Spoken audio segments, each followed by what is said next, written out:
เหม็นอะไรใช่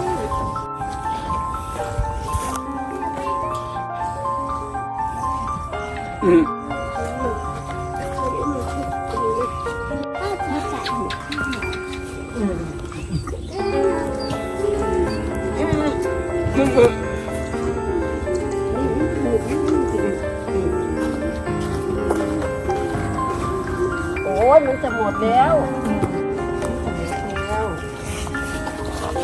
ไอ้จอยอันนี้ควายอะไรอ่ะอันนี้ไหนอันนี้คือน้องเมษาต้องปากมันต้องปากมันคือปากไงคะเนี่ยมันกินหัวอาหารไงโอ้พี่กำลังตรงมองอยู่เตียงเงินแล้วสิพอเห็นยายเถ่าไอ้ชาเถ่าหัวเราะพอมึงก็เห็นยายเถ่าไอ้จอยหนูว่าไปกินเนื้อหนูกลัว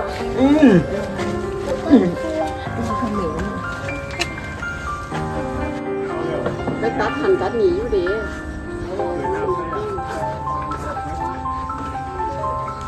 ว่ามันสิโตขึ้นละผลว่ามันเอากระสันมันตัวนี้ที่ว่าเจ็บอ่ะตัวนี้เป็นหลังหูมันสิพี่นี่ตัวผู้มันติดหลังหูนี่ตัวผู้ยู่เนี่ยตัวไข่อ่ะไอ้นั่นดิข้างหลังเจ้าตัวแม่ก็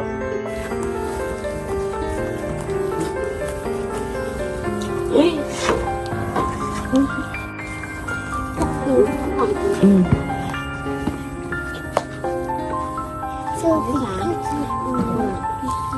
เมษาไอ้ขี้ดื้อน้องเมษาเนี่ยสวนเฮ้ยแลมโบเสียงแลมโบยักษ์ที่หลังพี่สาว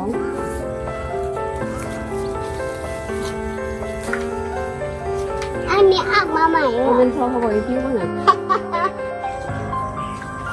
ดูกินข้าวเลยไอ้แต่ตรงนี้ควายอะไรตรงนี้คือกหลักเก็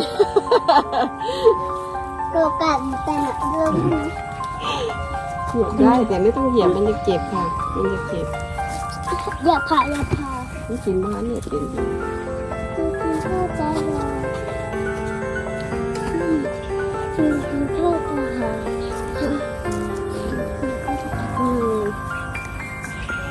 น้องตัด